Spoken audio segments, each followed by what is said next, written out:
Hey, everybody. Welcome to Joe's Minibike Reunion podcast. I know it's season 3, Ed, and I think it's episode 4.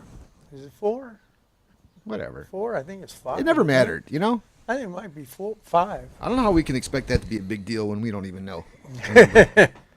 All right, so I love tonight's show because it's always cool, Ed, when you have a guest that you've been wanting to have on the show, and the timing just seemed perfect, and I tried last show to not only bring on Justin, but also see if I could sneak in our guest tonight, Rafa Ramirez from GTS Hobby.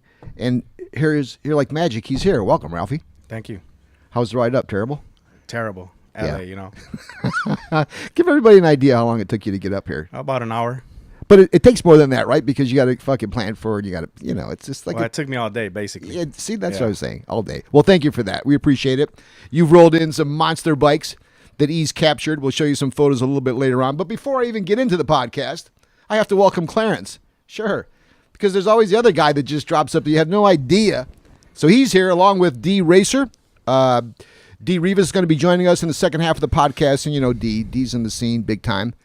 And we'll figure out what the hell's going on with D as we break in the second half. But this podcast is dedicated to Hudson Mo. What a name, huh? Hudson Mo. Hudson Mo, the newest member of the Jake Mo clan. Congratulations to Jake and to Courtney and to my main man, Logan. And don't worry, Logan, you're not going to get screwed on this deal just because a new kid pops up. I'll make sure of that myself. But congratulations to the Mo family on the birth of their baby son. Jake Mo, as many of you know, I'm a big fan of. Look around, Ed. There's a couple bikes that he's built here. Yep. There's a couple more. In fact, I think, well, you'll see more of Jake on the show, Joe's Minibike Reunion show, which we'll be talking a little bit more about. But he's going to be joining us, returning the Temecula Bob macro bike. And hopefully he'll be bringing over some photos of Hudson. And once again, Courtney, God bless you and your family. And congratulations to Team Mo. Raf, what a month it's been for you, right? Right. Ed and I, although, wait a minute, I'll retract. I was able to, Ed unfortunately was feeling a little bit bad after the Mac Fest this year. So I was able to swing over and check out the new store. And that may have been the last time I saw you because I was one of the few fools who was unable to get to the recent event that you had. But you've had the new store. It seems to be shipping out bikes all over the U.S. I just keep hearing you. I keep seeing you. And now that I've had a chance to see the bike that was all over the internet a couple weeks ago from the GTS Hobby, that custom drag bike you built, beautiful. Interesting time for you. Busy time for you, huh? Very busy. Very, very busy, yeah. We got a new shop January. We moved in January 10th and just been busy. How nice that is, huh? I guess that's a good problem to have. Well, I was there for I think it was like the grand opening day or weekend. You had the chicken on the grill. You had what I thought was avocado dip waiting for me when I walked in. There was a nice group, and I think I got there a little bit too early. I got the sense it was just about to pop. What happened like later on that afternoon? Oh, we just got a bunch of people in from all over the place. We got Danny Boy, we got Andre. We got a bunch of people in, and everybody ate, had a good time, checked out the new shop, and had a good time. I loved it. I think I may have even mentioned it to you that when I walked in, there's the showcase. You just dream about having all your T-shirts and stuff there, right? When you're dreaming of having a store, you want to have a place where you can sell your shit, right. And thank you, incidentally. You'll notice behind Evil Ed. Ed, grab one of those hats from GTS, won't you? You notice how tight they are? Nice hat, embroidered nicely. There's one of the T-shirts. We're going to be giving them away. So guys, gals, anybody, send in your questions or comments, and we must have you've been very generous. We've got a ton of decals. We've got a couple of hats. We've got like 6 T-shirts. Me and Ed are going to steal a T-shirt, so we're minus 2. Yeah. But we're going to be giving away some T-shirts from GTS. But as I looked at that shop, and you did it right. There's the showcase. God knows what it looks like now. You put all your stuff in there, whether it's product or apparel. You walk in, you have the row of all your nice cats. Off to the left, you had all your parts. Then you get that little incubation bay where you can do whatever you got to do, whether it's working on the bikes or talking to people. And then you've got the work factory where you do all the welding of the frames, and it was like, yeah, this is it. This is the brick and mortar that many of us dreamed of having, and you're doing it. A lot of responsibility comes with that too, right? A lot of responsibility, a lot of work, a lot of responsibility, a lot of money. You know, you got to invest money to make money, but it's a lot of work. But it's well worth it. How many guys you got over there? It's 3, including me. Who are they? My brother George and Javi. So George, we remember because he was here, Ed, when we did the engine buildup. Right. In fact, I think that's one of our biggest podcasts. I'm sorry? That's a different George. Oh, different George? Yeah. When did he change his name? No, George is. Who was the George that was on the show with us? That's Big Belly Racing. Okay. He's no longer with us. Well, we do have some nice parting gifts for Big Belly Racing, though. We got D's ready to fly the drone in here. Yeah. Well, when Linda, when Linda's a big part of things, she has stuff for everybody, whether it's the drinks or a hug or something to eat. And I always try to tell her in advance who's coming. So she felt like she already knew D. D in that drone, like follow everybody around. So yeah. So Rafa, you got the place now. You've been selling frames for how many years now? This isn't like you just started. My frames, I can say 2014. 2014. That's when I first started making my own frames. Do you remember who your first customer was? I don't remember my first customer, but my first frame just went into the door a couple weeks ago. I couldn't get it back. Well, not yet. They didn't want to let it go. Yeah. Rusty as shit, but they didn't want to let it go. You'll get that. You know why? Because you deserve that. Yeah. At some point, somebody has to realize that. Yeah, so I explained it to him what it was, and I told him I'll give you a brand new frame for it. Just straight up trade.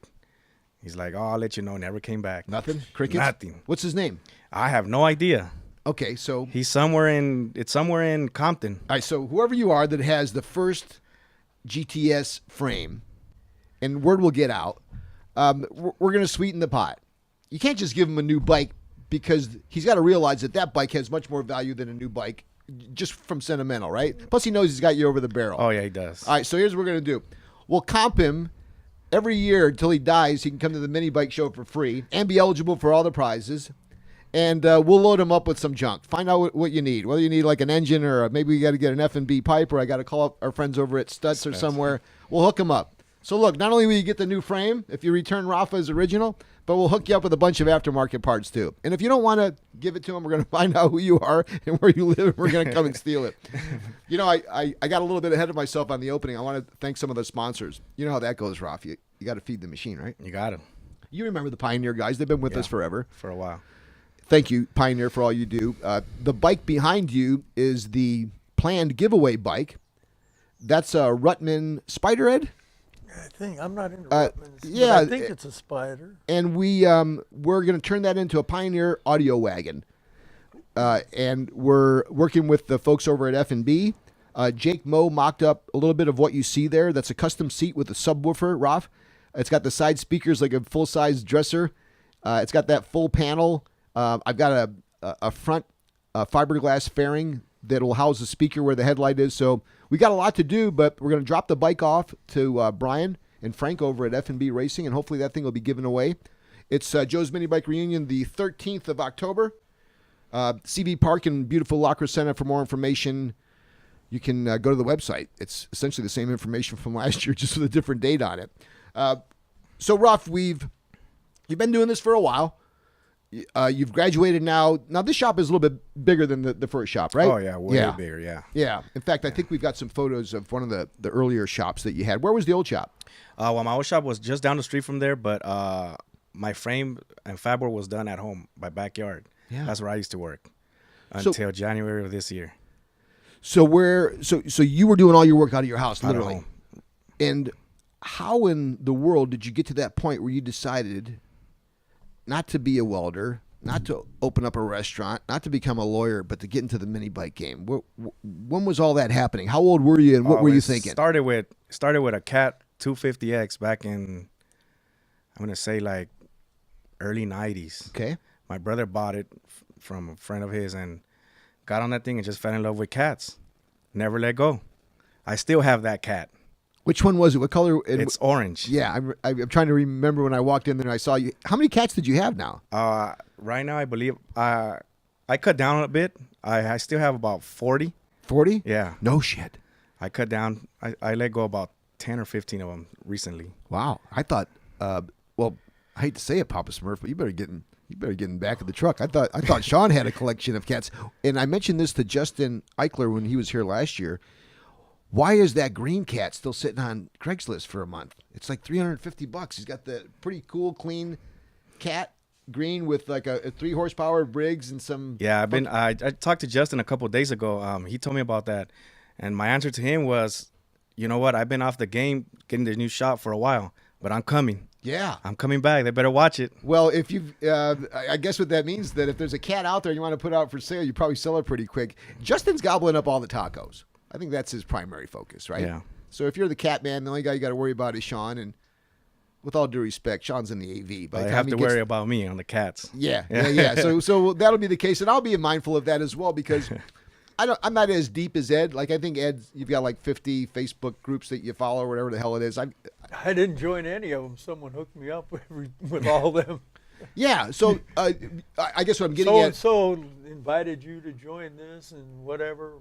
I recently joined. They added you to this and they added you to that. I recently was contacted from Nick at Arizona Minibike Riders. And I like that because it seems as if the show, the podcast, I should say, we whether it's reaching out, we know we've got some good followers and part of the JMBR family in Michigan. But now we start to see that in Florida, a little bit of Alabama, the guys from Texas. Now we got Arizona. We know that in Vegas, there's a group of guys doing a lot of stuff with mini bikes. So what we had talked about years ago when we started this mini bike podcast, you can really start to see it. It's growing nationally. Are you seeing that? Like you mentioned, you got a bike going to the big man over at Stutz. But Stutz soon. It's coming to them, and then I have that bike going to North Carolina. That's like a full drag bike ready to go, right? Yeah. What is? Tell us a little bit about that bike, won't you? Oh, that's a small block drag roller. Okay. Hoosier tire in the back, live axle, disc brakes, the whole 9 yards right there. I believe they're gonna race that on the track if I'm not mistaken. Yeah, I would bet that wheel combination. In fact, Ed, I overheard you earlier on. How popular are you finding that tire and wheel combination? Because it's been very big in Detroit. It's getting used a lot now. Yeah. Well, I had one on my Bonanza. When I was racing them. What? Tell everybody what size wheels those are and what models they are. That front wheel is a 8-inch spinner from Isuzu. Okay. With a scooter 8-inch low pro tire, and the rear is a 6x6 Douglas aluminum wheel with a 6x6 Hoosier 11-inch tall. I sat on the blue bike. Now that was the one that everybody was talking about from the recent event, the GTS. That was the 15th year. Was that 15th anniversary? Yeah. And you know what? That alone deserves a congratulations because I'm backing into my 7th year, and it feels like that's taken forever. You've done that twice. Yeah, 15 years. April of this year was 15 years since I opened up. We joke because my first event there was more signs, these big signs than mini bikes. And somebody called that to my attention. But you remember those early thin days when it was you and your buddies, right? Yeah. Isn't it nice to now see that it's become what it is? Yeah, there's people from all over contacting me for frames. That's how you know that how big this mini bike scene is getting.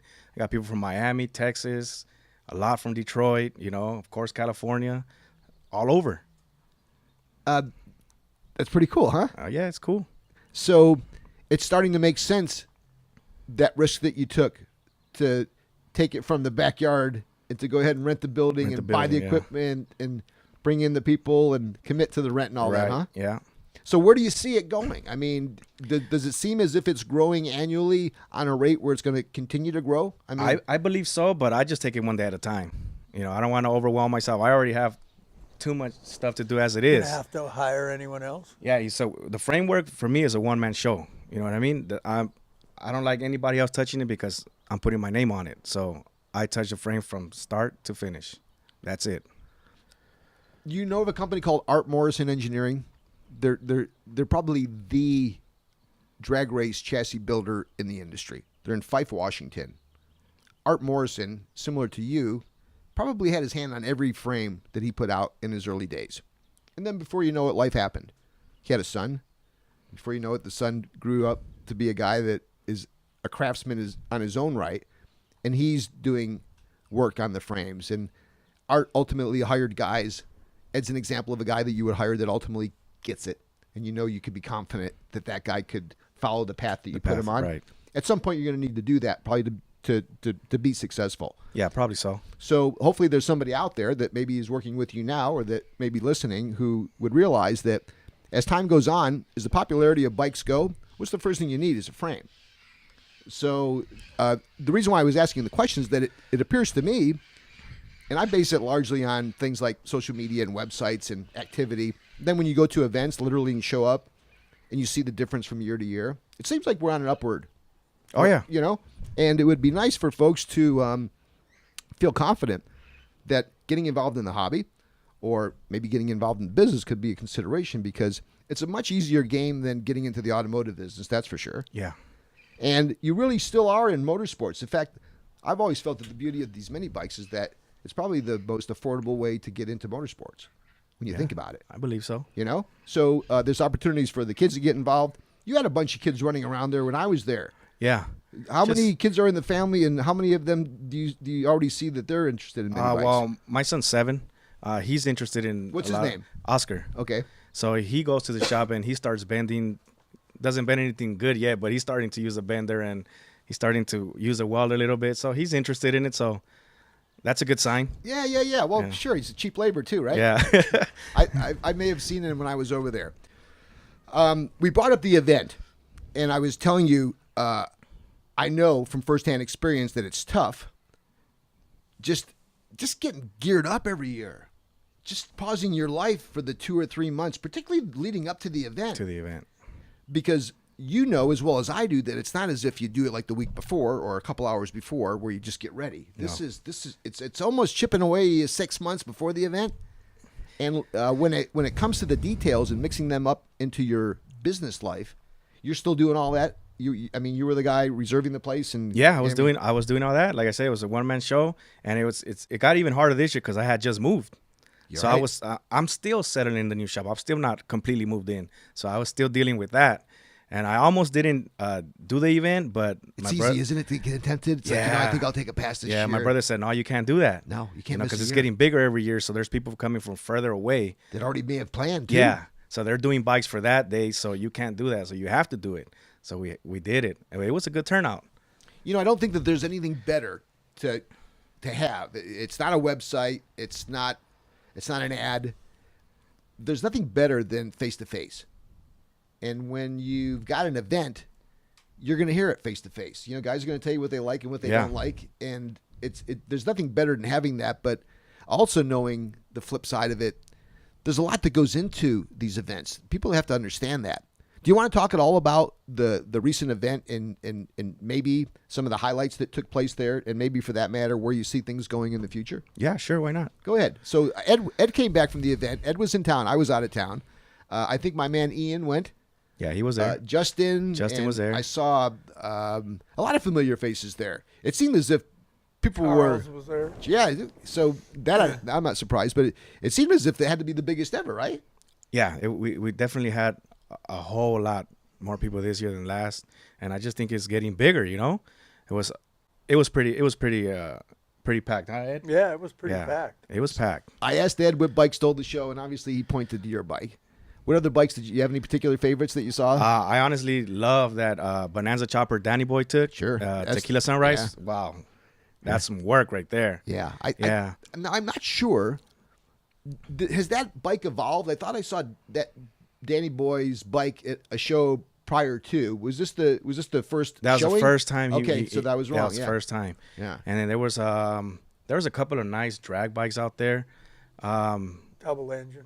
There was a double engine bike. I saw that. I helped that guy work on the bike. He worked on that bike for about 6 months. He was in my shop every other day. I need this. Help me with this. And he got it to run pretty good. Yeah. And it was out there. It was pretty impressive how he got it to work. Yeah. I remember Double Trouble showed up at my event. That was my first time really seeing a tandem. Scott's bike. Scott's bike. And that was like, it was planed. It was on an angle, the way he had it set up. Yeah. Yeah, 2 sacks. Yep. Then I saw the dude out at AV Ride.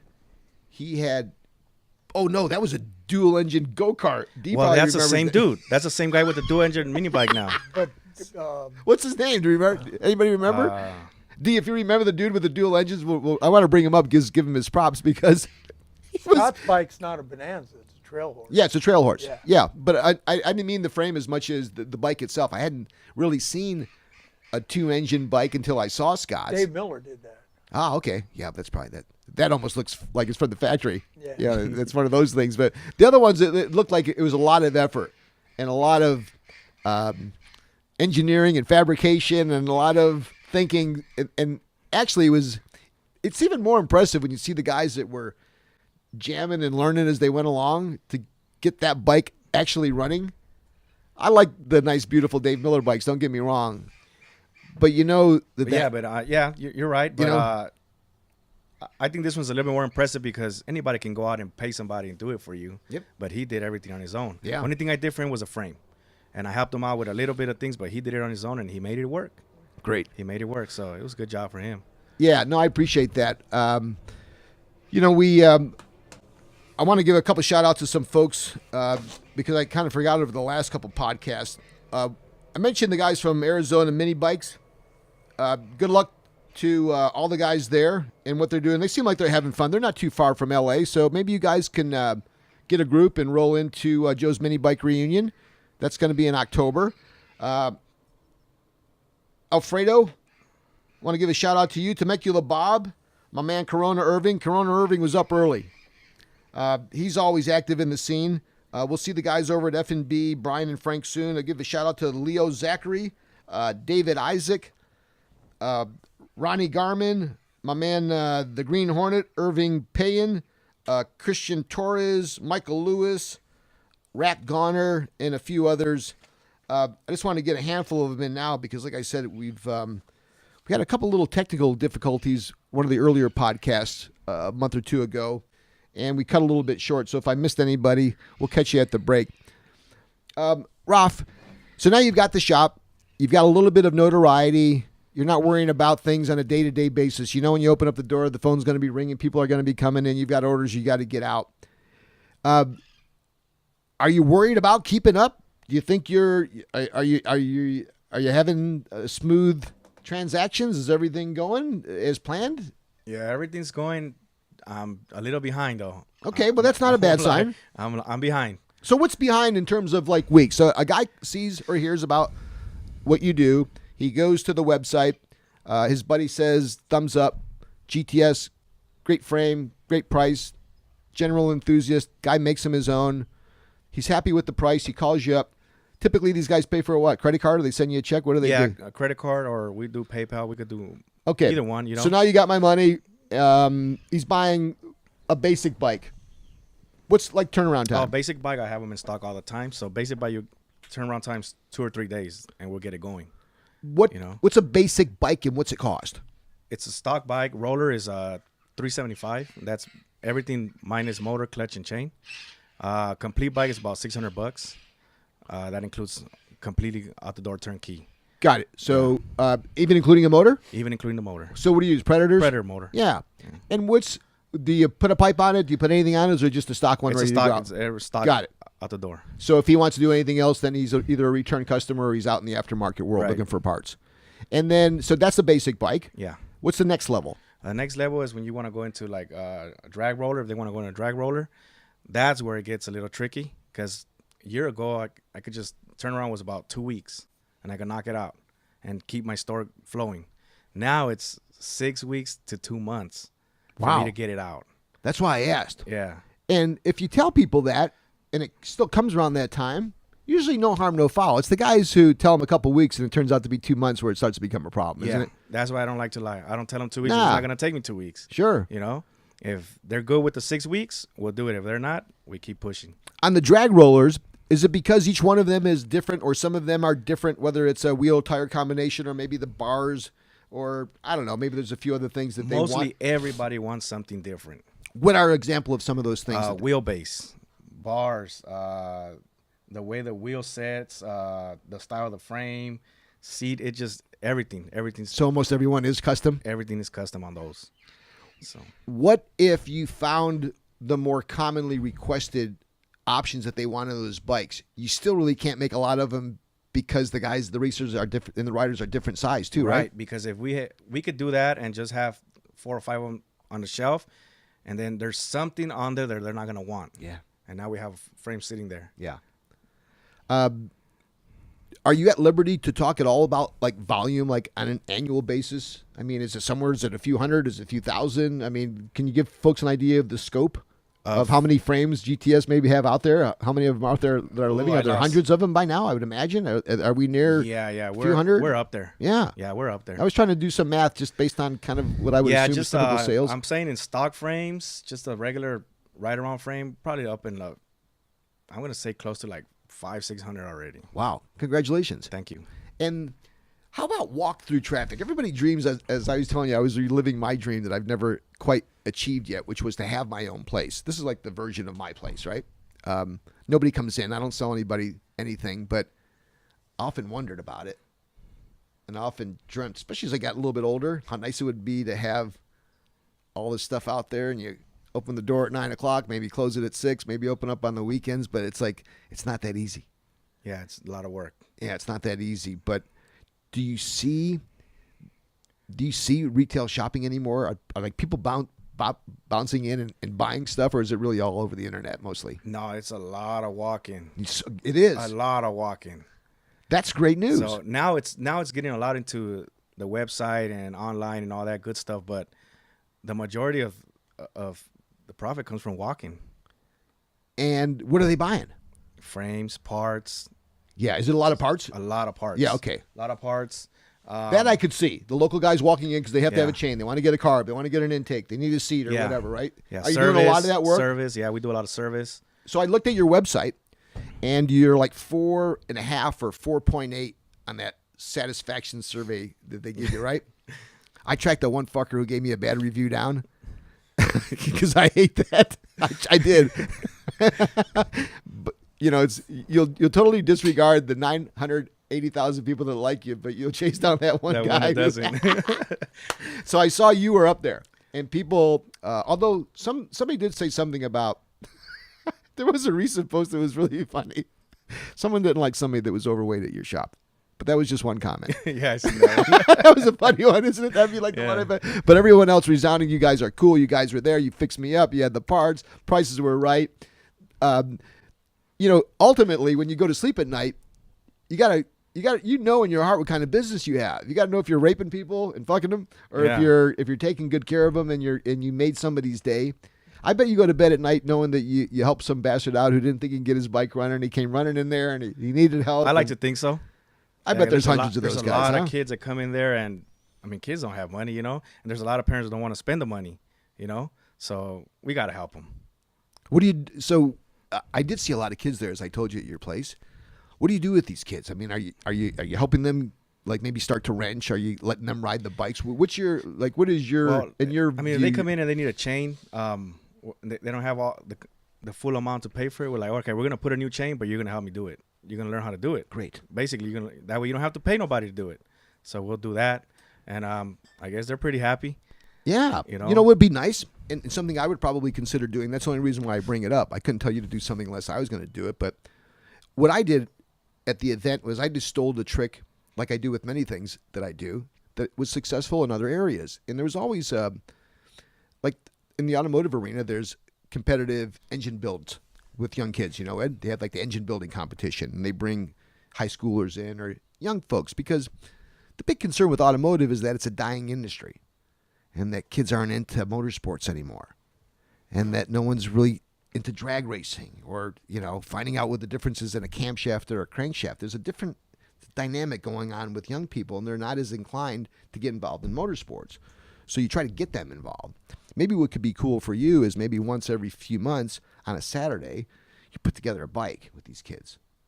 You know, you assemble a roller. I'm not telling you to, you know, put an engine there and fire it up. Maybe at some point you get there, but let them just put the pieces together, you know, and let them come in if they want with their dad. And maybe it is the difference between some shitty relationship some young kids got with his parents into something that they can find a common bond in, which is something that's really cool.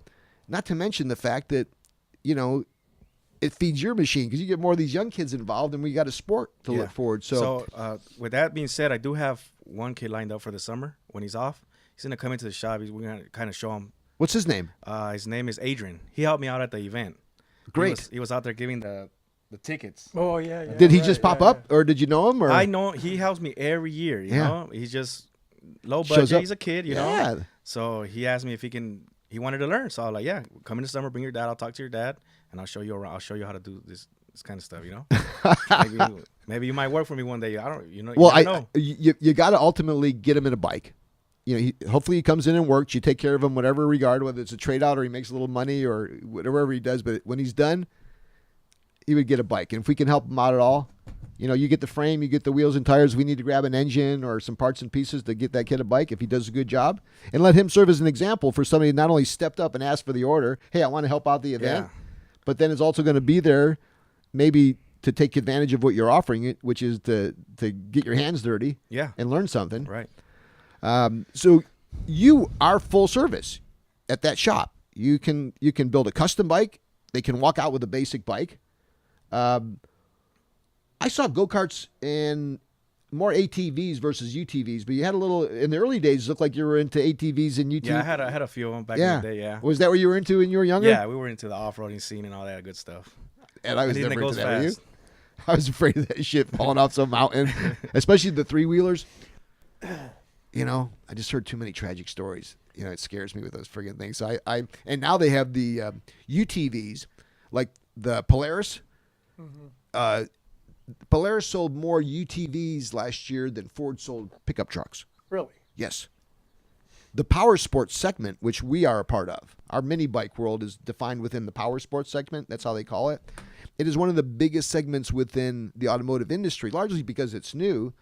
But these aren't cheap points of entry. Those Polaris and Hondas, and there's a myriad of guys that manufacture these UTVs that they're either racing in the Pismo or they're hunting or in the snow, and you could put on anything from a plow to turn them into Baja racers. But these things are 25 grand to get into, and that's just to get in. Now you got to take all this shit off and put on all the other 50,000. So guys are in these UTVs. They got $60,000, $70,000 honestly into many of these things, and maybe that's a potential opportunity for you as well. Is that in addition to having all the mini bike parts, maybe we just remind folks that are into UTVs, we may have a little something for them too. Right. Whether it's a line of wheels or tires or the nets, there's a variety of things that I think you have the ability to sell because you are in the power sports business. You have a shop. You're there. You're open for business. Maybe that's an opportunity. I would think that way if I had a shop, I guess, where you can find some new customers as well. When I posted the visit that I had to, in fact, that's one thing I want to stop. Is it GTS Hobbies or is it GT''S Hobbies? I've seen it a myriad of ways. Tell us what it is exactly, because I see it on your shirt. It's GTS Hobbies. GTS Hobbies. HOBBIES, not Y''S. And it is not GT''S. No. Okay, so I've seen that some places. And I just wanted to be sure. Thanks for clarifying GTS. that. So when I posted the visit that I had to your shop when you opened up, I think it was Cliff Judd who asked for the address, which was kind of odd because no one really does that anymore. What is the address of that place? It's on Compton. It's in Compton, right? No, it's in LA. It's on Central. Oh, Central. I'm sorry. My old shop was on Compton. Okay, so what's the address of the new place? It's 11313 Central Avenue. And are you open I know you're open on weekends. Is it both days? Is it We're open every day but Tuesday and Sunday. Tuesday and Sunday? Yeah. What was the old motorcycle deal that they didn't open up Sundays and Mondays, right? Because everybody was Because riding. they were open on Saturday. Yeah. Hey, awesome. Let's take a second to invite anybody who may have some questions or comments. We typically check them at the break because we're too busy yapping during the show to look at your questions. But for those of you who are watching, thank you. Hopefully all of our friends out on the East Coast. I know it's a little bit later. Thanks for staying up. Our friends in Detroit, folks out in the Southeast and Florida, all over the U.S. It's time. It's mini bike time, man. I got a message from a guy who said he loved the podcast and it inspired him to buy a mini bike. That was pretty damn cool. You know, I hope that there's a few other folks who feel the same way because it's easy to get in, just like we talked about. Pick up the phone, call Rafa. You can get into a basic bike for under $600, and then you've got something. You can then go home and call the F&B guys. You can shop online at Stutz or Small Engine Cams or Go Power Sports. Check out our friends over at GTS, as well as some of the other sponsors that we have, and you can customize that bike. You can have it. It's fun to dick around with on the weekends. It's great after work when you're just frustrated from all the 9-to-5 stuff that gets you frustrated. You come home, you hang out with your wife for a little while, you go in the garage, you tinker with your mini bike. It's cheaper than a psychiatrist. It is definitely the most affordable way to get in, and it's good for a guy and maybe his son or a guy and his daughter. I'm not suggesting you run out and buy these Coleman mini bikes in a box. Personally, I'd much rather see you get a traditional bike, Ed. We're big. Yeah, I don't like those Colemans. They're out there, and the only thing I like about them is that it's attracting more people to get into the sport, and there are companies that are focusing in on that platform, but I think it's because of the volume. You know, if I was a business guy selling parts and I knew that you could buy a Coleman at any retail store, whether it's you're going to find them at Ralph's pretty soon, right? I mean, you go to this store, you go to any place, and there's mini bikes in a box, so they're out there. And I like the fact that they're getting folks involved. I just saw a couple of them up close, and I just wondered if I'd put my kid on there.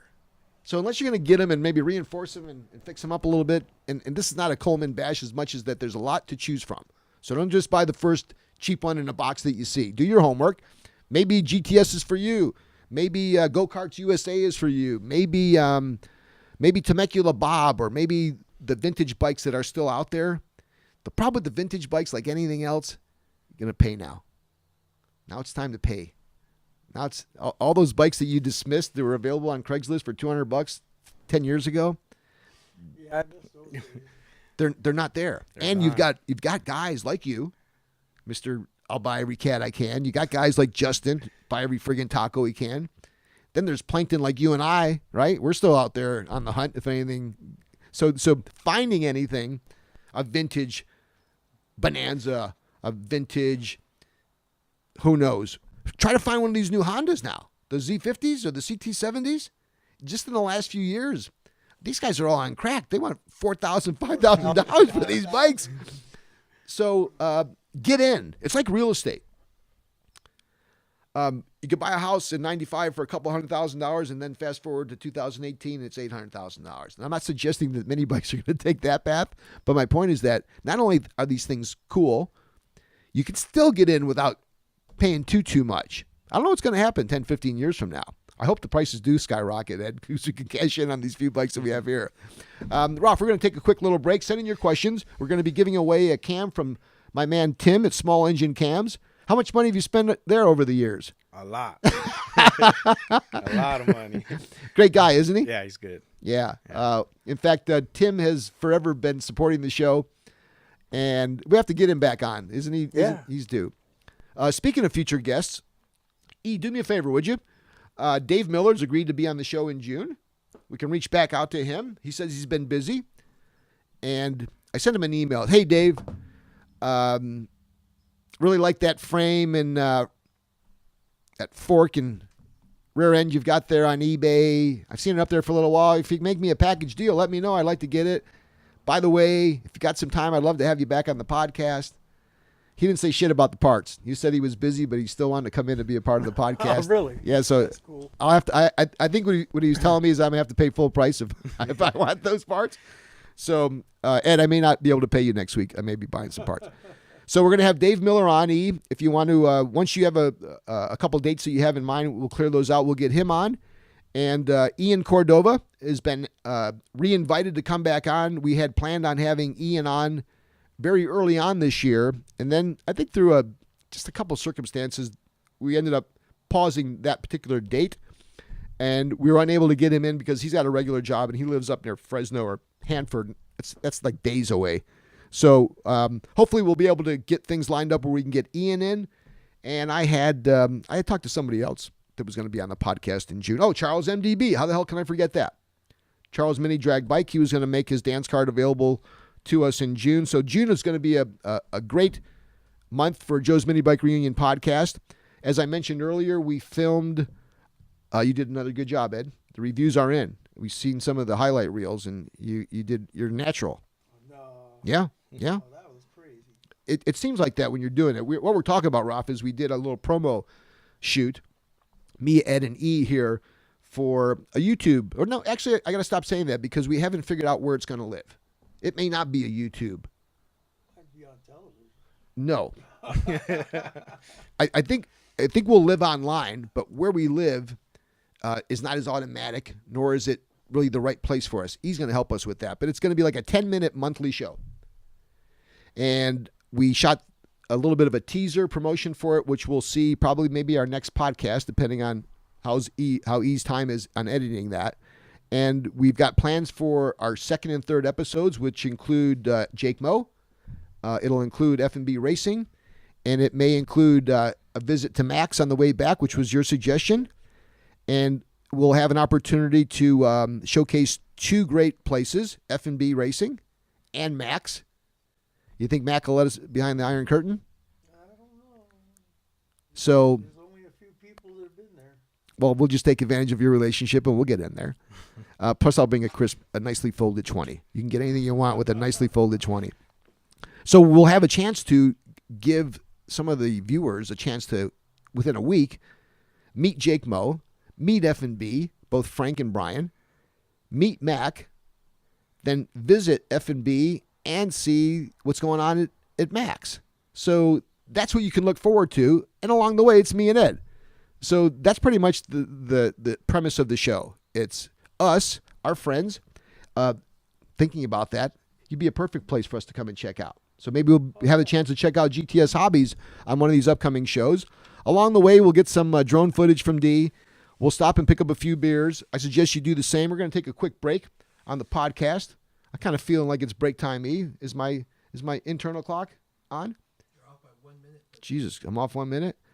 We've been holding the goods until the break for D because you got a little paranoid the last time. Ed, did you notice on the show we have commercials? We have like fucking real commercials. We have so enjoy those. We've got some commercials from a few of our clients. Pioneer's got one. GTS Hobbies got one. I don't know. There's a few others in there. And Ed, your agent's been calling, so it looks like things are shaping up. It's Joe's Minibike Reunion podcast brought to you by Pioneer, our friends over at Small Engine Cams, GoPowersports.com, and a shout out to Eric at Stutz Power Sports. Ed, can you turn your neck? Bark out that 313 phone number. No one ever puts phone numbers on banners. What the fuck you doing, Eric? Oh. Usually it's like a website. Oh, God. But there's a reason why I want to give it out. Is because 313 okay. 563 1058. Can you do it like Vanna White? Can you do like the hand thing and 313 563 1058. some of the easiest tasks, D. That's with root beer. Could you imagine? Thank you, Ed. Vanna White, you don't have to worry about. 1058. So call him up. Even if you're on the West Coast, you may want to give him a call because Eric, here's the deal with Eric's place. When you go behind his counter, it's like going behind the wall at Max. It's deep. There ain't like fucking 2 intakes there. There's like 2,200. So he may be worth the phone call because, you know, he buys deep. So you should be able to sell at a good price. And he's a cool guy. So take care of him. He's not a new sponsor. He's actually a returning sponsor. And Eric, we thank you for that. We appreciate it as well as what you're doing. I know you had the recent Candyman extravaganza at Milan, and we do need to know the specifics on the upcoming event that you'll have because I mentioned Ed and I may be rolling down, and who knows, maybe there's a few others. So thanks for listening, everybody. Send in those questions. We'll check them at the break. We'll be giving away the small engine cams. We'll be giving away a bunch of GTS Hobbies, and these are nice. This is nice garb. These are embroidered hats. Like each t-shirt's in its own friggin' bag, okay? So we can't get much classier than that.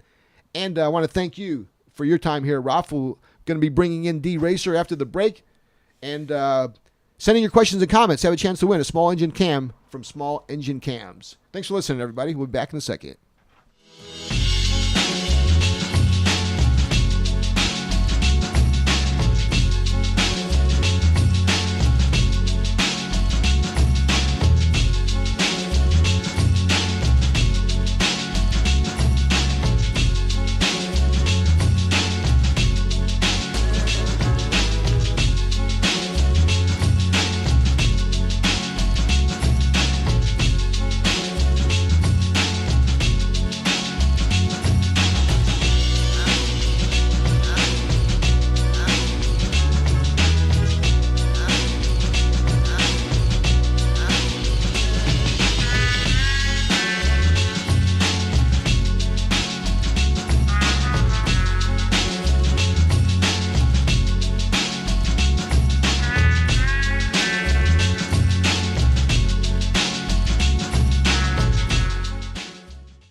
Is your car stereo a little outdated? Don't sell your car. Upgrade it. Get hands-free calling with Android Auto on the new Pioneer Next.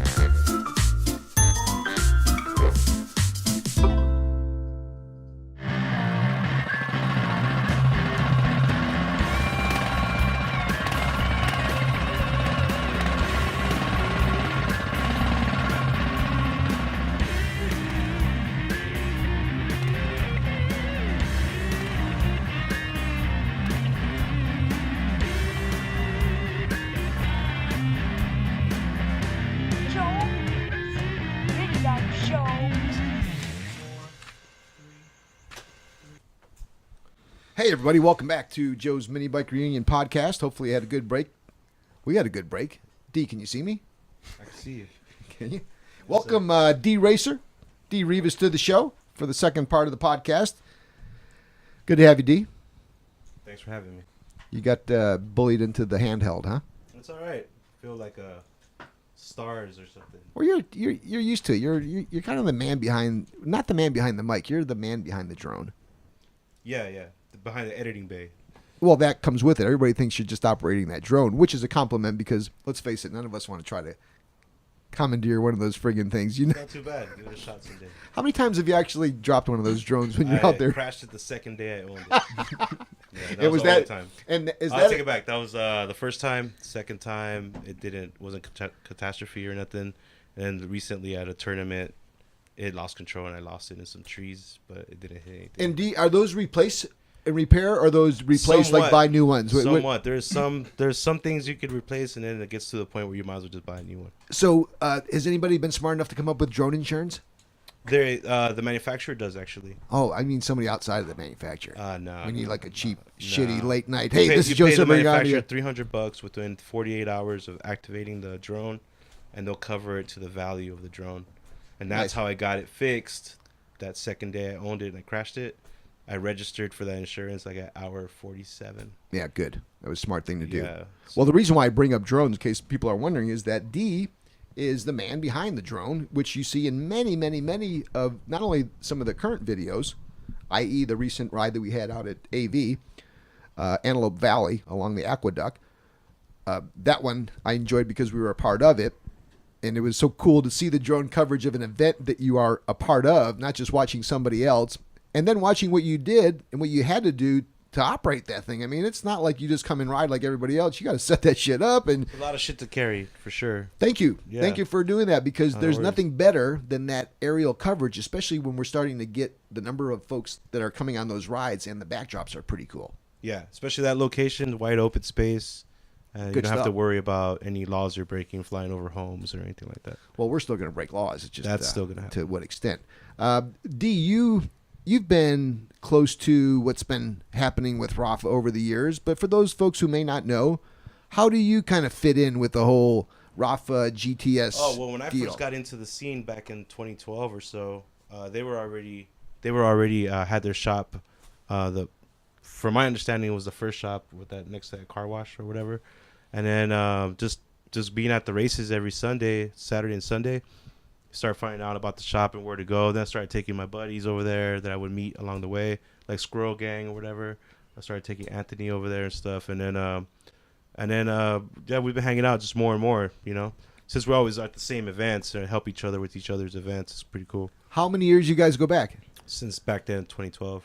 2012. Yeah, Yeah, good. Started coming around 2013 or something. So you've watched him grow. Yeah, absolutely, yeah. Is there anything that you've noticed particularly over the years as things have kind of progressed for him? The frames. The quantity, the quality, the popularity. 'Cause I think I was around before the actual frames were like the thing, right? And then like next thing you know, he's bending his own frames from scratch and shit. And so I was like originally I remember they were just a shop for parts or whatever, but then I saw the frames progress, like, and the quality and the design, you know, just evolved or whatever, you know. And then also the shipping out of state and stuff, like that's when I knew it, like, oh, this guy's gonna blow up. I'm just building his own frames. Many of us are young or young of heart and not business owners. Rather, most of us are kind of like traditionally part of the work chain. Right. It is kind of out of body when you see someone that's almost a peer take that step and go from just a couple of us hacking together a mini bike to actually Right. shipping shit out of state in boxes and charging money and taking credit cards Yeah. and doing commerce. So when I got into it, I didn't know about all the back history of Joe's mini bikes and back on Western and Morgan Frames. They were competitors against each other, and they used to work with each other, and then they had their own shops against Incestuous each other, little- yeah. literally next door to each other in the same building. Wow. So like, and then it was GTs. So you either went to those two or the GTs. And then I think Morgan's, I think they closed their doors. Joe's is still around, but I always just ended up going to GTs anyway.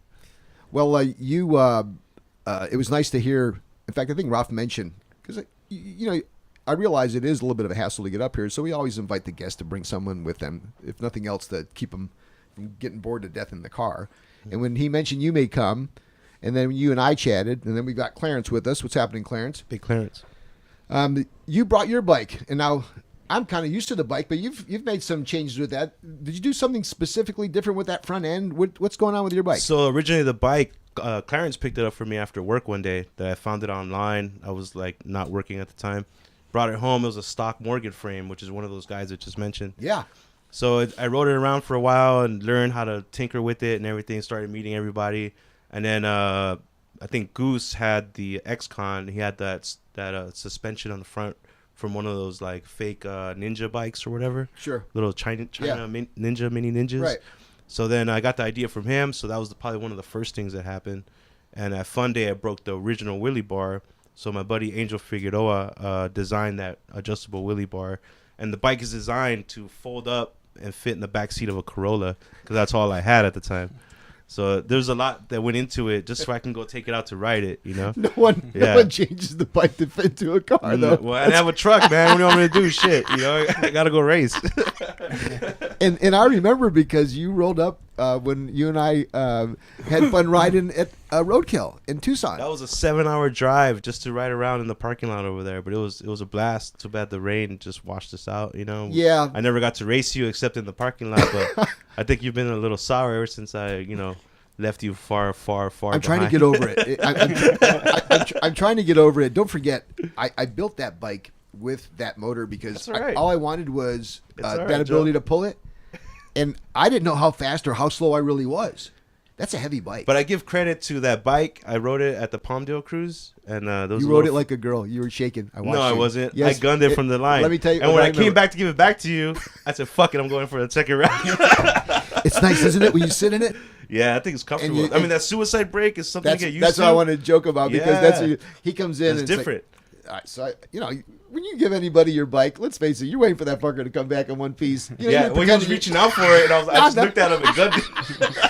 I was like, I'm never gonna get a chance to ride this bike again. So I, I gave see it him a shot. come. In my memory of the incident was that you were coming in, and I was anxious to see you because it wasn't as if you hadn't already wrecked. Oh yeah, actually you did. I Sorry, wrecked on my bike. Yeah, anyways, a mute point. That's all right. So I was waiting for my bike to come back, and you had the look on your face, and I asked you what was up, and it was the brake because you didn't want to use your left hand. Would you say you're right-handed? Yeah. It was weird, man. That suicide brake is a whole different. So he was monster, reaching for real. overhead, which is on the bike. That's the worst thing you do because now you're way you're crossed. So you're But those Crossed drag up. bars too. I'm not used to those drag bars. Like they're just right across from each other. Your hands are. plus you're Yeah. not used to riding such a slow bike. That's most right? of it. Let's set you up That's on that. most of it, You yeah. good? How's everything else going with you? You're Everything's busy. going well, man, You're yeah. like a junior E or E's a junior D. Yeah, we're AV nerds. for Yeah, sure. but no, you're not nerds. You guys. No, nerds is a good thing. Yeah, well, Yeah, we're not doing embrace any of that this shit shit. without you guys. So No, of course. not so much on your end, but thanks, C.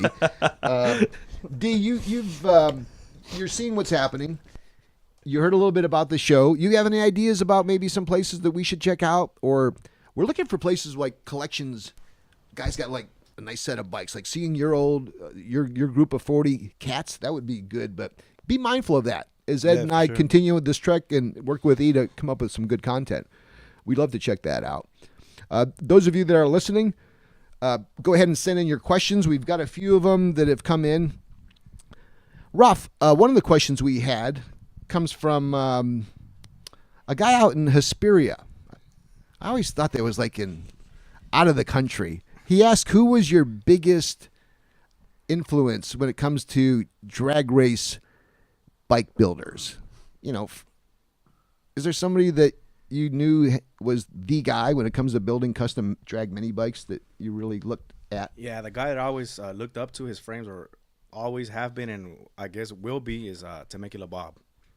Why is that? Because a lot of people say that. Why? He's a badass. Yeah. That's all I can say You know, about I've him. never met Temecula Bob. He's like a myth. I think He's really cool. He's a really cool guy. he's out there somewhere. Yes. Looked up Yeah. to him since He's old like me. I used to That's cool. buy his frames before I made my frames, and I just always thought his frames were the best shit out there. Yeah. You know, so that's who really inspired me to start making frames. Really? Yeah. I Probably doesn't know that, but he should know that he knows that now. good. Yeah. Well, I think Temecula Bob listens once in a while. And Bob, if you're out there, a couple things. Do me a favor. Grab that GTS hat, and then grab me one of those T-shirts. Any one of them for now. Bob, this is coming to you from Rafa. Coming to you. Wait a minute, what size is that? Don't worry about the size. We got you taken care of. We know you're gonna get the first dibs. Rafa will give this to Bob on your behalf for inspiring you. Right? Yeah. I noticed as I always like to show off my bikes when folks are coming in, especially when they get here a little bit early. And I noticed as you stopped and looked at the bikes, you were particularly fond of that Temecula Bob. That's kind of like a longer frame. Yeah. Just something about, I don't know, it's everything. It's the welds, it's the size, it's the way it sits. It's undescribable, but there's just something about it where it's like, yeah, this is all I need and more than I need and just enough. It's just right on. And honestly, the problem with him is not so much the price, because Bob, even if you're listening, I would have paid 3 times what he sells these It's well for. worth it. And it's just a matter of getting them. So when I got my first one, which was, I think, that bike, I saw the macros. And you mentioned that there's Temecula Bob macro on Craigslist Mac's now that selling Mac it. has. Yeah, Mac's- what's he selling that for? Do you know? 300. Is it just the frame or a 2-piece frame? Or No, it's a roller. it's a roller? Yeah. That's a good deal. That's a good deal. And then you just stick a little motor. You'll notice I've got one of those 79cc Predators back there. Excuse me. That's what I have in one of Bob's macro bikes. And I call it Macroberto for Bob. Temecula Bob, Robert. And I think he goes by Roberto or Robert, but I'm calling him. So it's the Macroberto bike. That's the project bike. And I'm waiting for him to send me back another macro with a foot brake this time, Ed. Oh, okay. Jake crafted a nice brake system for both of the bikes, the macro bike and the long frame.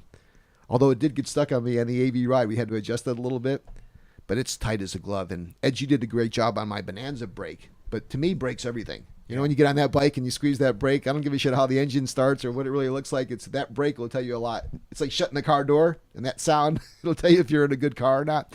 So Bob's bikes, and so Bob inspired you on that end. Yeah, he did. Yeah, well, that's not that big of a surprise. Good question, nevertheless. Another question that came in had to do with something that I don't know that any of us are necessarily hardcore engine guys. Like Charles is a hardcore engine guy. Brian, Frank, F&B. You probably know countless others. But engine temperature. We had a question asking about what was, I guess, a safe engine temperature for a running standard fare I've mini bike never engine. ever gauged the temperature. Never used a laser thermometer or anything on that.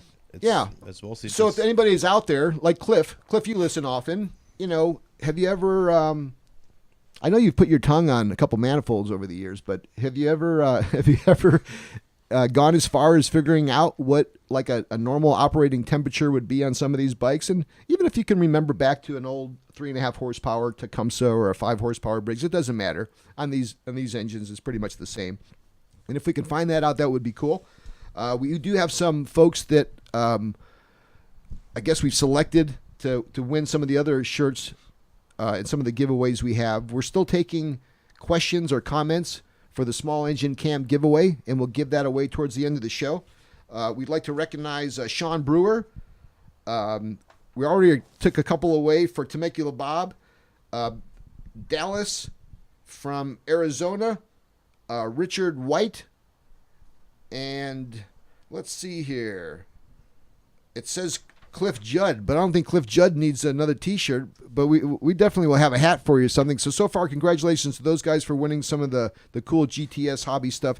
If guys want to buy swag, do you have a store like on your website? Like we eventually put one on there, but can folks buy stuff online?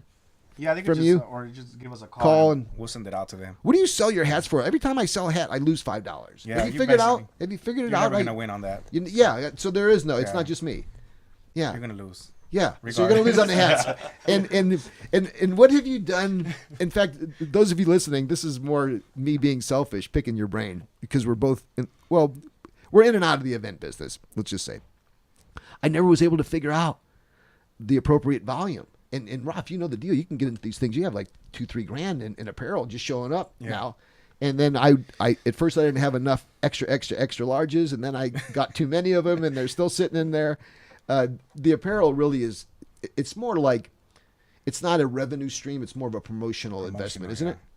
Well, you did it right. It's gonna sit. This wears well. This is good stuff. Thank you for making some of that stuff available, and also for anybody that may have commented or would like a decal.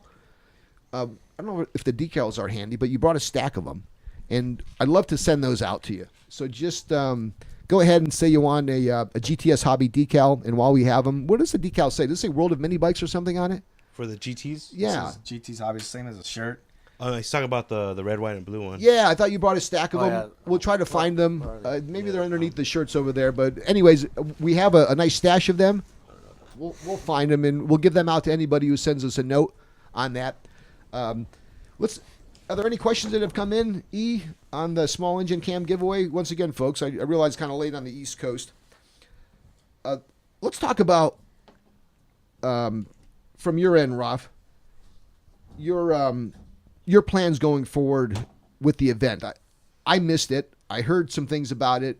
There's always a little bit of risk and reward on that, and I like these hats sometimes. You wonder if you're ever winning and losing on them. You know, I loved it because they were a great extension for our brands. In your case, you sell products. In my case, I'm just promoting an event.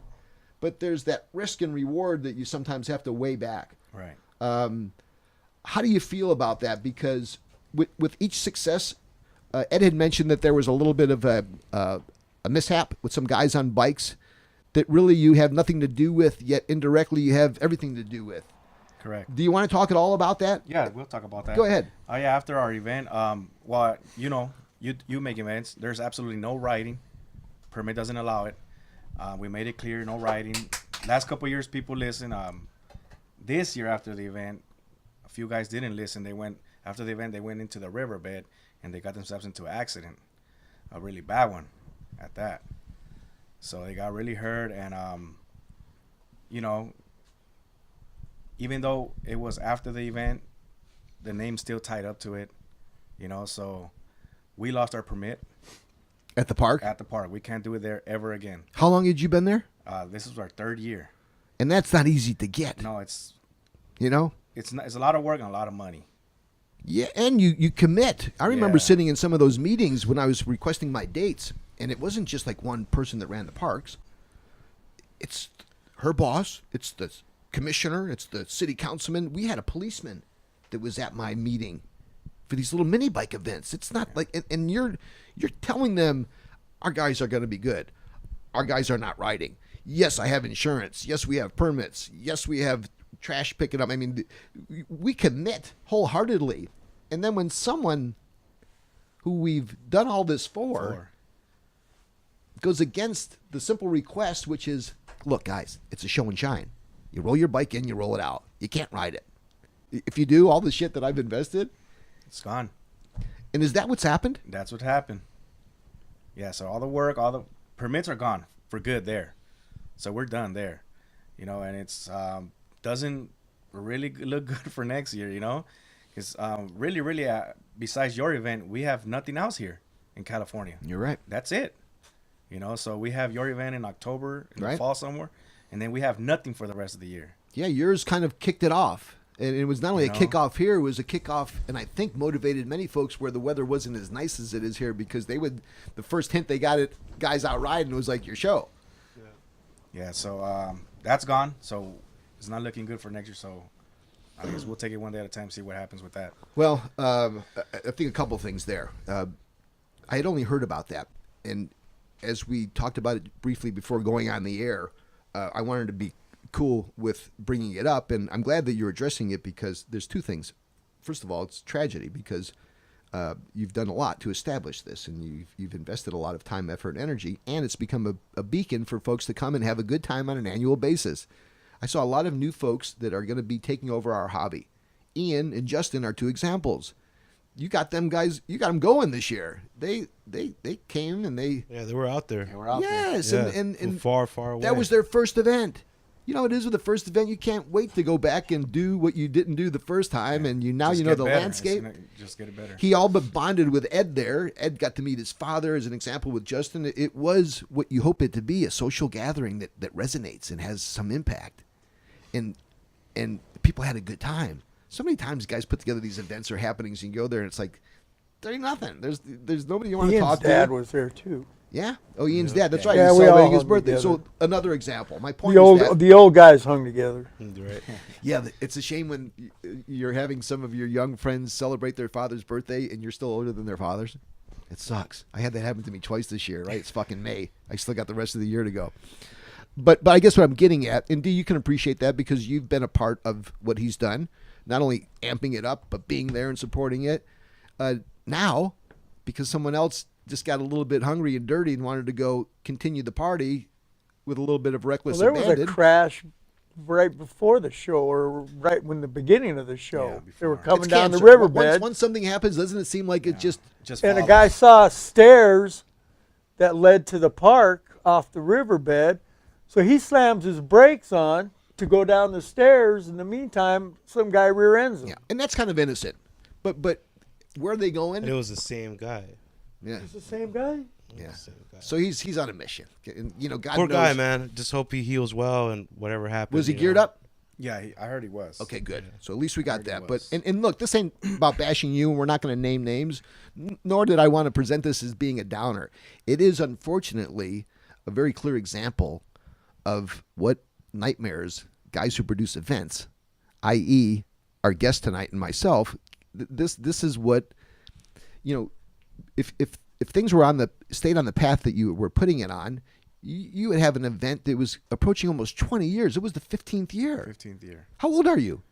I'm You know what I 37. Okay, so that's my fucking point. Half your life is been on this, and it's not right when it gets totally turned sideways over one person's, Yeah, being a little selfish, you know. Yeah. That's being selfish. and it affects a lot of the other guys, like some of the ones we mentioned who came there not only for the first time this past year, but look forward to coming year in and year out. I, awkwardly enough, am a good example because I had heard about it. I really didn't know you guys as well early on, nor did I was working a lot, so I wasn't like out and about on the scene. I was more trying to be a part of it.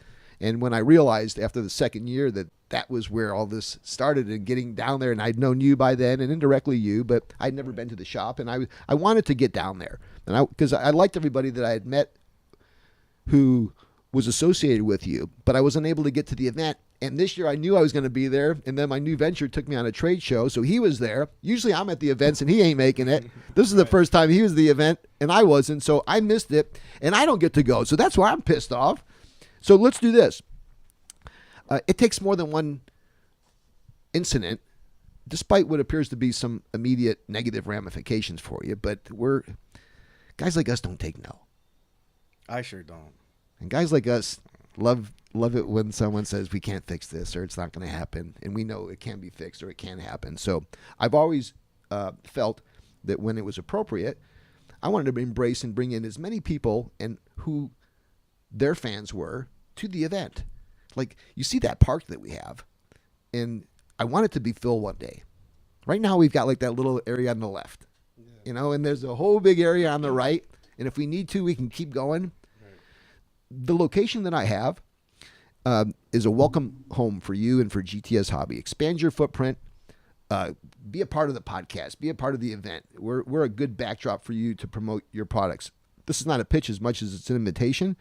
And during this pause, as you either recalculate or put together a strategy where you'll bring back GTS Hobby in some way, shape, or form, maybe it's a different venue, Maybe it's slowly a small portion. Maybe there's a specific area and category and classes or promotion that you could bring on behalf of GTS. Maybe you take over the dyno sponsor and you turn that into a competition with smart guys like D. Maybe we can do something that is up your alley, because when I think of you, it's about bikes in motion. Right. Whether it's a roller frame or a built drag bike and performance. So maybe we make a performance alley that you sponsor. And maybe we do some of the things that we talked about where we put together a little build up with kids and we give a bike away. So many of the things that we cover tonight could be executed on site, and you could be a co-sponsor. So I love what you're doing. Thanks for taking the time to not only drive out here, but tell us a little bit about what's going on. We still got a little bit time left in the show. Once again, we invite everybody who hasn't had the chance yet to send in any questions or comments that you may have. We're going to give away a small engine cam like we do always. Thanks again, Tim, for that. Ed, when you were first coming down, I didn't realize you were rolling down one of their rollers. I thought you were rolling down one of your bikes. Oh, no. So did you get any work done on your bike since the last podcast? You've just been working at Dino's, huh? Dino's and trying to get some work done for paint some tanks. And Oh, that's fenders. right. That's right. You were doing that this weekend, weren't you? Or last weekend? Because I called you, the Super Sunday event. Yeah, I did that on the weekend, and then this weekend I'm going to work on it again. Well, it'll be nice weather. I came back. I turned 59 Saturday, and it was Mother's Day too. Yeah, you're catching up. Yeah, I'm going to start going backwards now. Fuck that. I'm not going to go over 60. I'm just going to start going back. I think you get to do that if you're lucky. I doubt if I'll go backwards lucky. 57. Yeah, I figured I'm just going to use the 70. I'm going to use the 72 for an average because I don't think I'm going to go before it, and I can't expect to go past it. So on 72. So the next 10 years, just do whatever the fuck I want. There you go. You know? That's when my pops went, 72. Did he? Yep. So Well, he's far from average, D. He's up there doing something up there now, right? it's all good, man. D, Having you've been fun. listening in. What's the latest and greatest with you? What's happening with you this summer? I mean, you're pretty set with this bike, although you do minor tweaks. Oh yeah, Mashing's been that bike evolved into what it is now. I don't think I'm gonna do much to it. Working with Rafa, closely with Rafa in the new shop lately, getting all their security and surveillance set up. Great. Making sure they're set up, and then we're gonna be building a theme bike, Cat 400. I'm a big Milwaukee tool collector, so we're gonna do a theme bike, Milwaukee tool bike with the trailer, and hopefully get it ready by your show. That's the plan, right? That's the plan. That's the plan. Have you reached out to anybody there at Milwaukee Tool? No, but I plan to. I mean, Let me help you. yeah, sure, man. Yeah, and you start to immediately think about how cool you can work in some of their I'm not sure product what into the bike. legalities are involved, but I'm No, a big fan of their tools, and yeah. their tools make me money every day. Good. And I'm a big collector, so Yeah, there's no fronting right here. It's- just as a little bit of an example, CRC is in the same category as a company like Milwaukee Tool. In fact, Milwaukee Tool probably has roots as deep and as long as CRC. They're long-standing companies. Huge. yeah, I got a shelf full of CRC stuff too. for sure. But you may not realize that you had that even longer because your grandfather had their stuff. It was just called Stay Lube. Remember that? Right. So they're and they have tentacles that go back not only decades, D, but hundreds of years. Typically, it's just nowadays because of social media, you have the ability to talk and communicate directly with them, even if it's an Right. Instagram post where you. Yeah, I've actually been tagging them because they Good. do their Tool Tuesdays. Yeah. They'll show somebody's collection for that Tuesday, and I've been showing them, my setup and stuff because I'm really fond of my own collection, right? Yeah. But I guess there's some airsoft guns in the background that kind of look like assault rifles, so maybe that kind of put them off. Yeah, you may want to watch the assault rifles. May want to, on, I may want to not put an assault rifle on. Well, the that's minibike. another thing too. You have to realize that because they are so big, that it's corporate. It's so Right. how I you. I know approach that them. they're toys on the wall, but they don't look like them. But here's the deal: deep down, I can understand. many of those companies are also comprised largely of guys that are rooted just like us. Deep down, we're just automotively Yeah. interested. So, yeah, but they're really innovative, man, and the stuff they put out. or reach out to them. Yeah, reach I out will. to them, and Yeah, then here's the for sure. thing. Here's the beauty of it when it comes to tool people. That if they don't work out, just turn the page, brother. And I know you're loyal to the them. bike is gonna get made. Yeah, The that's bike's what I gonna mean. be- it's gonna match my tool chest that I just got from them. The trailer, we're trying to think of a tool chest, a little mini one. Perfect. Let's say for the Palmdale ride, you've broken down on it. Yeah, man. And I had the tools for you, right? You had tools for everybody. Now we'll have it on the cart. Yeah. And if the bike is not even fixable, the trailer would be actual like a tow trailer as well. Yeah. Well, you see So- the little trailer I have out here, right? Yeah. To Fireball. Me, yeah, that's I like that thing. But it's too big for what we're talking about because he's got to Oh, be yeah, mini. It's that's got to a be mini mini bike like thing, everybody yeah, else. for sure. Well, I'll thank you again on behalf of all the other guys who rode out AV for, even if it was the right bolt or if it's just it's the right socket. Or Without the oil. without or them, dude, yeah. we're smaller and as minimal. I already know that the AV ride requires you to be especially me. I overpack anywhere I go, so I had it all ready for anybody who needed it and chains. Well, and everything, keep so. us abreast on what's happening with that bike. Let's give a few shout outs. Rafa, you first. I know that there's a lot of people that make GTS Hobbies go, not to mention a lot of folks at home that put up with whatever it takes to run a business. Anybody want to give a shout out to as we kind of conclude the podcast? Yeah, first one I'm going to shout out to D for helping me out this year. Oh, He yeah. really stepped up his game this year and helped me out. Good And then my 2 guys at the shop. And then my wife putting up with that fucking mini bike sickness. Yeah. Yeah. Who are the 2 guys at the shop? Javi and my brother George. You think they're listening? I'm pretty sure they are. So, George, about that whole thing with confusing you with the big belly guy, sorry. He's the one with the T-shirts in guacamole. mail. Okay, oh, great. Yeah. Oh, fuck. How could I fuck that one? Jeez. If I was ever going to not screw up somebody, it would have been such a giving man as yourself. And I did. I was looking for chips. And I told you guys, it's like, wow, what a greeting. Well, I won't get too much into detail about that as we hand out CBD oil. Yeah, it was good guacamole. But, Ed, how about you? I know that, who's Karen Krause, Ed, or Karen somebody? Oh, that's Manchester on OMB. She stitches up seats. Oh, well, maybe we ought to have her stitch us up a seat for one of the bikes. She stitched up one for me. Which one? A Bonanza MX. Oh, okay. I'm trying to remember that. How can folks get No, a I hold of just her? got it like a couple weeks ago from her. Bring it in. We'll show it. Yeah, Show it. she does really nice work. Where can folks get a hold of her? Like Facebook or something? OMB. OMB? She's on Facebook too. Well, Karen, there you go. I thought she was like just an Evil Ed fan, like the other 1,000 females that send in. I met her at Wimber. Someone send a bikini top that you have to autograph too. Linda's got it. I don't know what the hell's going on with you. I think it's the beard. They think you're the guy from ZZ Top, I think. Yeah, I'll say hi to all my friends in Pennsylvania. You know who you are. Yes. Simple Tom, Cliff, Judd. Yeah. You usually forget after 2. You got like 2 in you, then you start to fade away. Yeah, because it's like they're all there, but you can't. Plus, you got so many damn fans of yours. My wife likes you a lot too. Who? My wife, Oh, Munda. Linda. Yeah. Shout out to Linda. Yeah, she's in Shout there. out to Linda, the real MVP. Yeah. D, how about you? Probably the first shout out that comes to mind is Dwayne Allen Thomas, rest in peace. Detroit Hood TV. They were supporters of what we were doing. We were supporters of what they were doing. There was some bickering back in the day, but unfortunately, he passed away suddenly. And I know his boys are continuing the dream that he had and posting up videos and racing and stuff. And Boosted GT took his doodle bug out on the track, after his passing and stuff. So shout out to you guys and respect for you guys what you're doing for the homie too. And along with Freddie Hale in Detroit as well. He's doing all the videography and some of it from my understanding. So that's cool. If anything ever happened to me, I would like someone to keep the torch burning too, so that's cool that they're doing that for their friend.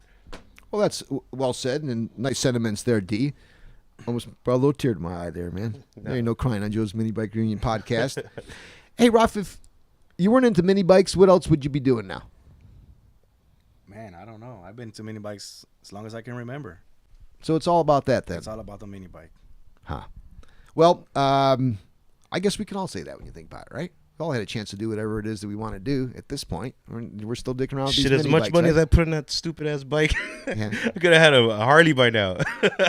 Well, I told you I turned 59 on Saturday, and it's been a long time, and I've been very lucky to do a lot of cool, fun things, more than I deserve, and I still end up talking about mini bikes and dicking around with mini bikes. Yeah, so can't let them go. So I suggest everybody to do the same. Pick up the paper, go online. Pick You don't up a pick up the bike. paper anymore. Yeah. No one picks up the paper, so you can forget that. Although, depending on some of these places, you may pick up, what is it, the green sheet? The recycler. Yeah, the recycler. Remember that? That was Yeah. our modern day Craigslist for us. Do something. Don't go to the bar for a couple weekends. Save the money for your kid and buy him a mini bike. Yeah. Some bonding. miss a cable payment. Stop watching a pay-per-view for a couple weeks. Get into it, man. For a couple $100. Piss off the wife and buy a mini bike. No, buy two. Get her one. Yeah. Oh, there you go. Yeah. Pink one. There you go. Or on the way back from buying the mini bike, pick up some shoes for her. But I guess what I'm saying is that get involved in it. Rafa may be your ticket to mini bike fun. He's got all kinds of ready to go rollers, custom frames. Call him, visit him online. It's GTS Hobbies. He's been our guest tonight at Joe's Minibike Reunion podcast. Raf, thanks for coming out again. D, thanks for coming out. Evil Ed, thanks for coming out. We're going to award the winner of the small engine cams. Thanks again, Tim, to the gentleman who had the question about who you looked up to as a mentor and as a builder, and it was Temecula Bob. So that's going to be the winner for tonight's podcast, Joe's Minibike Reunion podcast. E, when's the next podcast going to be? Have we decided yet? We know we're back to 2 a month, which is good news and bad news for some of us, depending on which side of the microphone you're on, I'm sure. And thanks for all the positive support with the commercial for GTs that we put together. That was all done in a day, so thank you so much. And for all the orders coming from out of town, thank you very much. If you want your Titan clutch rebuilt, hit us up. We got the custom tool for it. Thank you. Can we maybe do it a little better? I have a question. All right. What's today's date? The 15th or 16th? 16th. So there's a couple weeks left in the month. All right.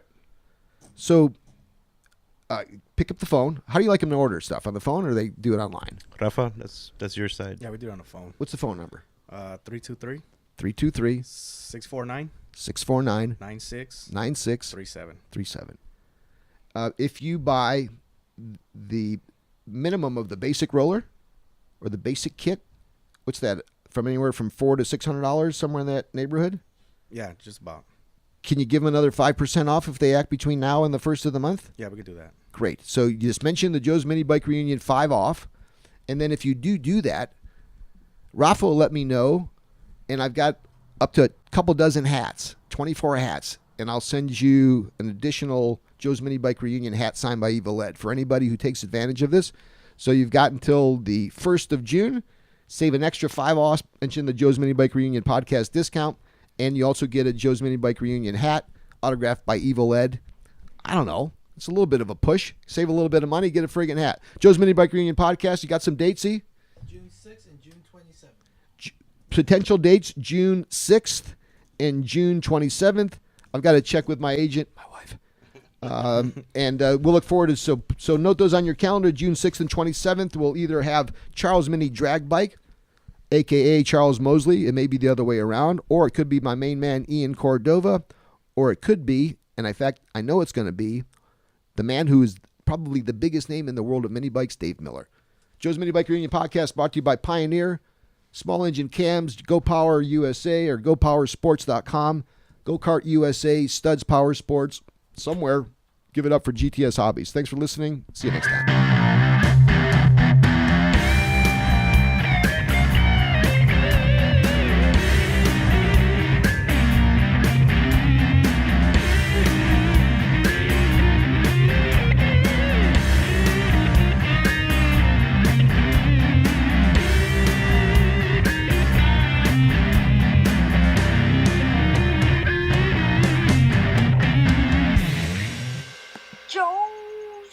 Minibike Show.